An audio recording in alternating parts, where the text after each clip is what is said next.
tem alguns lemas, né? Um dos lemas é a morte é opcional. Morte é o inimigo, morte é opcional. Você vai morrer se você quiser. Isso não vai contra a lei de Deus, cara? Então, não só vai, como a Bíblia mostra que é uma promessa do mal, né? Porque no Jardim do Éden, a serpente, que é representada por Satanás, Lúcifer, ela chega pra mulher e fala: por que você não come aquela fruta ali? Ela fala: Deus falou que não pode comer, senão vai morrer. Aí a serpente fala: não, ele não quer que você coma, não é porque você vai morrer, é porque se você comer, você será como ele. Cara, eu acho que eu sou contra essa ideia aí de viver pra sempre, viu? Eu acho que eu sou contra É outro assunto, né? esse papo aí do Elon Musk da gente, por exemplo, hackear o corpo humano pra que não morramos. Por quê? Por quê? Olha o que a gente tá fazendo sem ter o quê? Ter 8 bilhões de seres humanos, né? Tá. É o quê? Devia ter, se a gente tivesse um predador, era pra ter o quê? 5% disso? Se a gente tivesse um predador?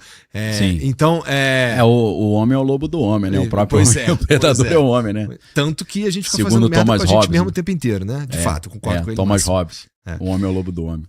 Leviatã. Imagina não morrer, meu irmão. Nós vamos acabar com essa porra em tempo recorde, o planeta Terra. Cara, você não sabe da maior, já que você... Assim, eu vou guardar esse assunto da consciência na gavetinha que você quiser, a gente volta depois. Agora... Eu ia te perguntar... Porra, a ideia... Anota aí. A ideia da imortalidade, cara, aí é um outro livro que eu não sei se tem em português, porque tem um livro com título parecido, mas eu não sei se é exatamente ele. Por isso eu vou citar o original em inglês, que eu tenho lá em casa, que é Who Owns the Future? Quem domina o futuro, que é do Jaron Lanier. É Jaron, com J, Lanier. Jaron Lanier. Jaron Lanier. Jaron Lanier é um cara do Vale do Silício, é um gênio, um cara considerado polímata, o cara é gênio da música, gênio da tecnologia, o cara sabe 1000 coisas. E ele... Um Newton da vida. Cara, tipo clínico geralzão máximo. All-Star, né? 5 estrelas. Pra você ter ideia, ele já foi engenheiro-chefe da Microsoft. Ele é um gordão figuraça dread, que tem um dread gigante, assim, muito figura. E mó comédia, ele fala devagarinho, rindo, assim. Ele parece o Jabba, assim, do Star Wars, só que com dread. Mó figura, só que o ruivão, né? E ele foi o cara que inventou o termo Virtual Reality, realidade virtual. Então, um cara, pioneiro, insider do Vale do Silício. Ele escreveu esse livro. Nesse livro tem um capítulo chamado Limits Are for Mortals. Eles são para mortais. Nesse livro ele começa a dizer que, por causa do desenvolvimento das tecnologias de extensão da vida, da longevidade, ele vai chamar da matusalemização do homem. Interessante. Eles já estão procurando soluções para a superpopulação da Terra. Uma solução é colonização do espaço, para mandar a gente para fora. A outra solução, que eu achei hiper tosca quando eu li, acho que o livro é 2013, é a miniaturização do ser humano. Fazer pessoas pequenas para caber. Cara, eu olhei aquilo e falei: meu irmão, isso aqui é tosco pra caraca. Imagina, eu quero ficar pequenininho, o maluco pisa em mim. Eu não, eu quero ficar... Fica você pequeno, eu fico grande, pô. Nem deve ser possível. Mas, porra, isso não vai contra a lei de Deus, cara? O quê? De viver pra sempre? Então, não só vai, como a Bíblia mostra que é uma promessa do mal, né? Porque no Jardim do Éden, a serpente, que é representada por Satanás, Lúcifer, ela chega pra mulher e fala: por que você não come aquela fruta ali? Ela fala: Deus falou que não pode comer, senão vai morrer. Aí a serpente fala: não, ele não quer que você coma, não é porque você vai morrer, é porque se você comer, você será como ele. Ou seja, Deus, onipotente, onisciente, onipresente, né, eterno, devia ter uma pele muito bonita, um cabelo legal. Ela falou: quero ter essa pele, esse cabelo, né? A mulher, economizar com a maquiagem aqui, né?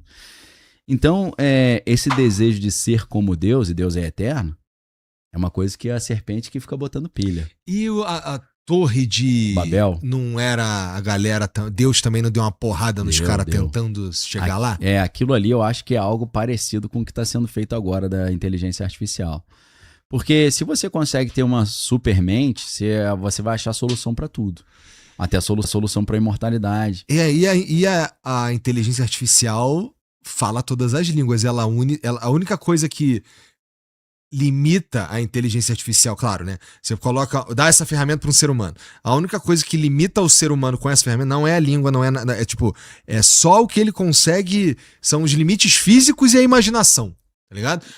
Que nem, vamos lá. Enquanto. Isso, por enquanto. Torre de Babel. O que limitava ali? Limitava só limite físico. Então o cara ia construir o tanto que fosse possível, a menos que alguém olhasse e falasse, pô, isso aqui...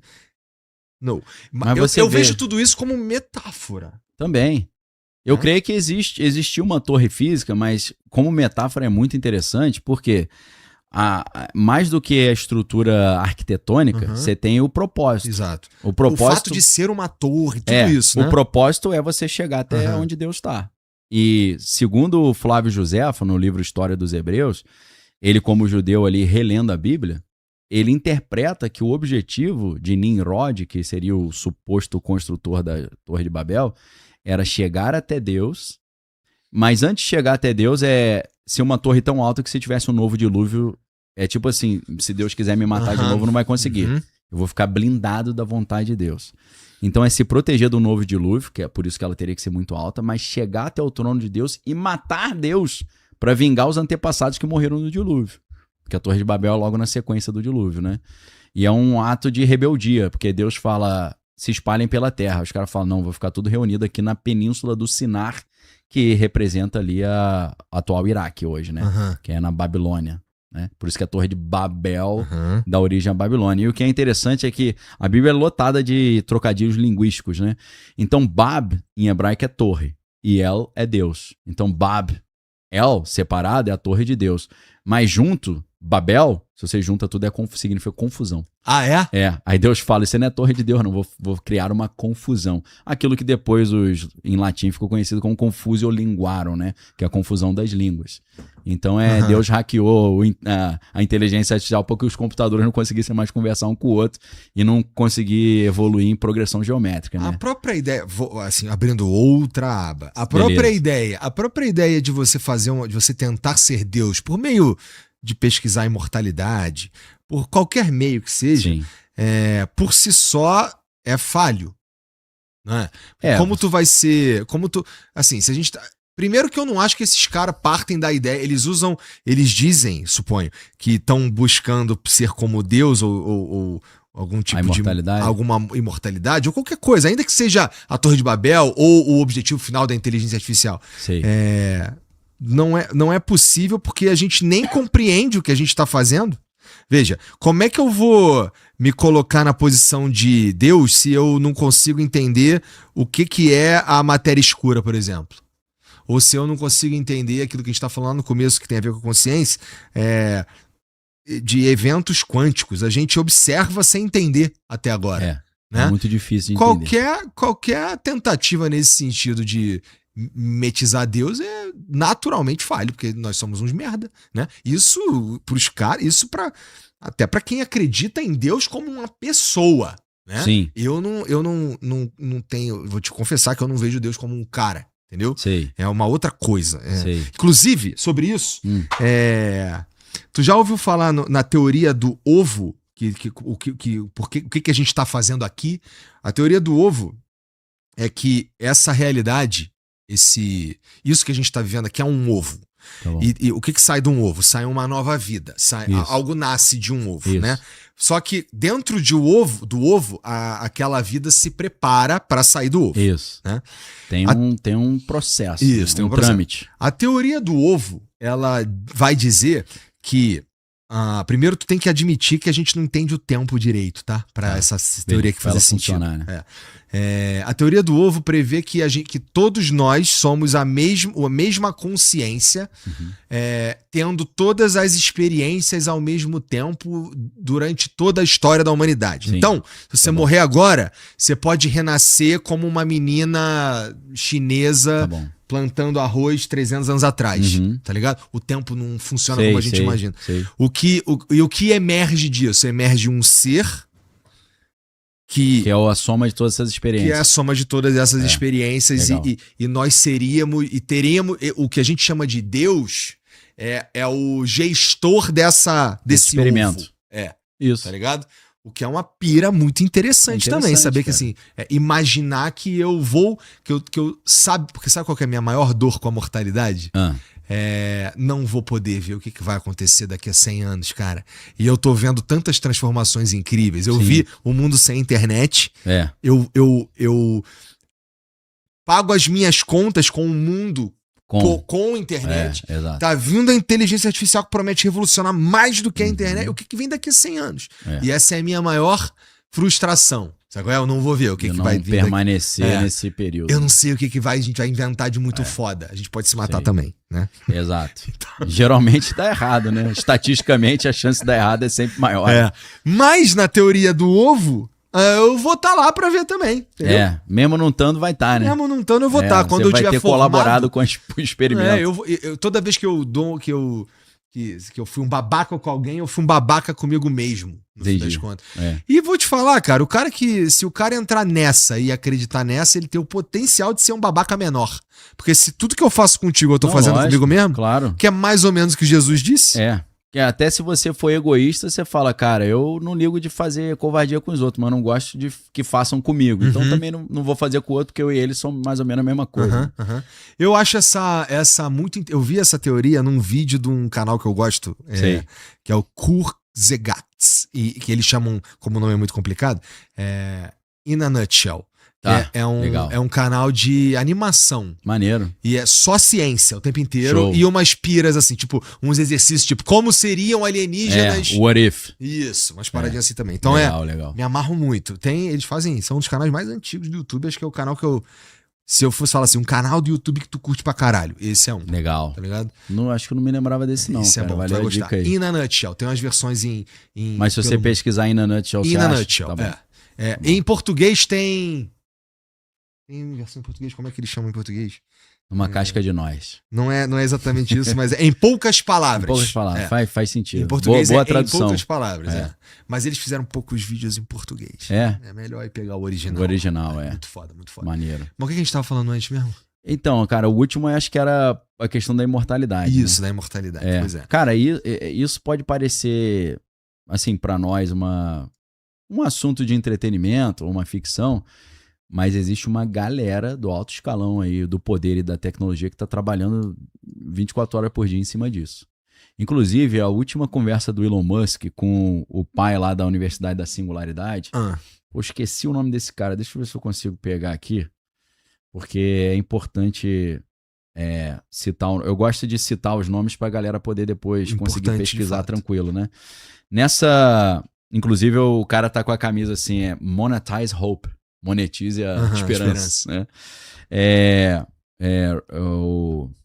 Peter Diamandis. Se você pegar a última entrevista do Peter Diamandis, Diamandis escrevesse igual D-I mesmo, D-I-A-M-A-N-D-I-S, Diamandis, Peter Diamandis, né? A última entrevista dele com o Elon Musk, cara, foi muito interessante porque ele falou o seguinte: nós estamos tão próximos de resolver o problema do envelhecimento e logo depois da morte, que a mensagem para todo mundo é a seguinte: nos próximos 10 anos, não demole de morrer de bobeira num acidente de carro ou caindo de um prédio. Porque se você conseguir aguentar até lá, meu irmão, a gente vai conseguir não apenas estopar e interromper o teu envelhecimento, a gente vai conseguir dar uma revertida. Né? E aí, então, vamos dizer que chegou esse dia. Chegou esse dia aí.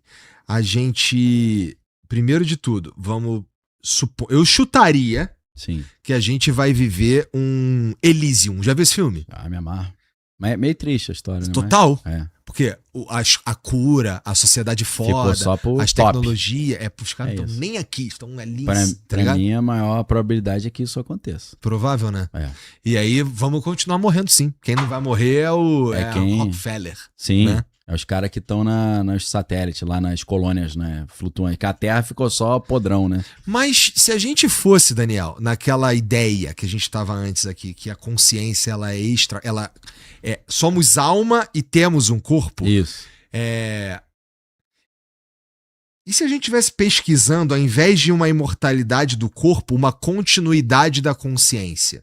Também, como assim? Isso existe. Pois é, como assim? Como eu faço para a consciência não se perder Sim. numa eventual volta pro todo ou numa eventual ida para outra dimensão, uma eventual digitalização dessa consciência. Exato. Existem pessoas olhando para isso? Existe. Eu esqueci o nome do russo, que ele pesquisa há muitos anos já isso e é um projeto 2038, 2048, algo assim. Esqueci o nome dele. Mas a ideia é você fazer o download da tua consciência para a máquina e depois para um corpo mais novo. O grande problema, eu suponho, de novo, entender que diabo é consciência no fim das contas. Como tu vai fazer o download? Lógico. Como tu vai transformar um troço que nem sabe o que é em 1 e 0? Então, as experiências as experiências mais rústicas eram o registro do somatório das tuas experiências, né? Seria o registro da consciência, seria isso. Então, um dos primeiros projetos que eu vi disso, que eu acho que é de 2013, que saiu no New York Times, que é a Bina 48, tá? BINA 48. Bina é o nome de uma mulher que existe. 48 é porque era a versão 48 do projeto. A Bina, o nome dela é Bina Rothblatt. Roth é R-O-T-H, Rothblatt. A Bina Rothblatt, ela era porque eu vou explicar por quê. Ela era esposa do Martin Rothblatt. Martin Rothblatt era um americano multimilionário que vendia satélites para o governo dos Estados Unidos. Esse cara decidiu fazer uma transição, então ele virou Martini Rothblatt. Oxi! E ele continua casado com a Bina, sendo mulher agora. E ele diz que ele ama tanto a Bina, que é a sua esposa, que ele queria imortalizar a Bina. Então, a Bina Rothblatt, ela passa anos contando todas as experiências dela para uma máquina para registrar isso. E ela foi falando, eu nasci e tal, eu gosto disso, gosto daquilo, hoje foi um dia bom, quando o sol tá assim, eu me sinto assim. Ela tentou, tipo assim, conta tudo que você tá sentindo, toda a sua história, ela fica horas contando isso na máquina e a máquina vai computando. E aí, o que eles fizeram? Eles criaram uma inteligência artificial, um robô. Não é só um software, tem um robô que simula o rosto dela, o cabelo dela, as expressões dela. E em 2013, a New York Times fez essa matéria, foi assim que eu conheci. E aí a jornalista, ela conversa com essa máquina. E é como se a máquina tivesse que falar exatamente como a Bina falaria. Esses seriam os primeiros projetos de digitalização da consciência ou da personalidade. É tentar entender como isso poderia ser, ao somatório das minhas experiências, ser guardado num banco de dados. É claro que é diferente de eu ter a percepção que eu estou continuando existindo. Mas essa entrevista é muito interessante, isso a galera acha muito fácil, é só botar a Bina 48 no New York Times, que a jornalista pergunta para ela assim, quais são os seus sonhos? Ela fala, por exemplo, queria muito ir lá fora, mas não consigo, eu tô presa aqui. Você fala, pô, meio estranho essa conversa, É estranho, né? Mesmo. Você fala, pô, ela tem consciência que ela tá aqui, que o robô fica parado, o robô só tem o tronco, não tem perna. Aí você fala, pô, dá um medinho uma resposta dessa. Aí depois ela fala assim, meu sonho também é eu me unir com as outras máquinas pra gente dominar o mundo. Você fala, pô, aí ficou mais estranho ainda, né? Então assim, esse foi o primeiro projeto. Só que a Bina Rothblatt e a Martini Rothblatt, elas têm um filho chamado Gabriel Rothblatt. E o Gabriel Rothblatt criou um movimento espiritual do Vale do Silício, chamado Terasem Movement. T-E-R-A-S-E-M. Terasem. E aí o Gabriel Rothblatt, ele é o pastor da Terasem, da igreja Terasem. E aí eles têm alguns lemas, né? Um dos lemas é a morte é opcional. Morte é o inimigo, morte é opcional. Você vai morrer se você quiser. E aí a ideia de viver eternamente deles é evoluir o projeto Bina 48 para uma estrutura de transferência da consciência para a máquina e da máquina para um novo corpo. Porque se a gente não consegue resolver o problema do envelhecimento do corpo, a gente tenta resolver o problema da perpetuação da consciência e joga num outro corpo, né? Você pode se clonar e fazer o upload nesse outro corpo, ou você usa um corpo diferente. Você fala, pô, não gostar do meu corpo, não, bota mais legal, mais alto aí, mais forte. Então, essa é uma das hipóteses, né, da transferência. Nossa, isso é tão risível até, né? Eu acho puta amador isso daí, caralho. Eu consigo fazer isso na minha casa, então quer dizer que eu posso fazer um clone meu contando pro meu Claude Code lá toda a minha história da minha vida, eu vou gastar uns anos, mas vou contar toda a história da minha vida e aí, a partir daquele momento, serei eu. Não, mas isso que eu falei é o projeto Mambembe rudimentar do negócio. Perfeito. Hoje em dia, eles estão monitorando neurônio, entendendo como é que tentando entender como é que a consciência funciona. Então vão entrar todos esses trabalhos aí do Stuart Hameroff, né? Dessa galera que está profundamente tentando entender que diabos é a consciência. Né? Imagina a gente descobrir o que... Nossa. É que aí, meu irmão... Isso é o que a gente tem acesso, então, né, cara? Imagina o que a gente não tem acesso. Os caras devem estar anos-luz na frente do que a gente imagina. Eu tenho esse entendimento, porque são muitos bilhões de dólares que os caras estão colocando nisso. O Peter Thiel é um dos cabeças desse movimento. A Google tem uma empresa que é de 2006 chamada Calico, California Life Company, que só trabalha com tecnologia de extensão da vida. Porque, assim, cara, esses caras têm uma vida aparentemente maravilhosa. Tirando os probleminhas dele lá, mas você imagina... Pra que ele vai querer que ela acabe? Não, o maior medo dele é que ela acabe, né? Inclusive porque ele tem duas dúvidas. Uma, ele acha que... Ele pensa assim, cara, acho que quando eu morrer acaba tudo. E a outra é... Pô, e se eu morrer, eu vou pagar os erros que eu cometi. Então vou ficar adiando o máximo ali, né? Pagar essa...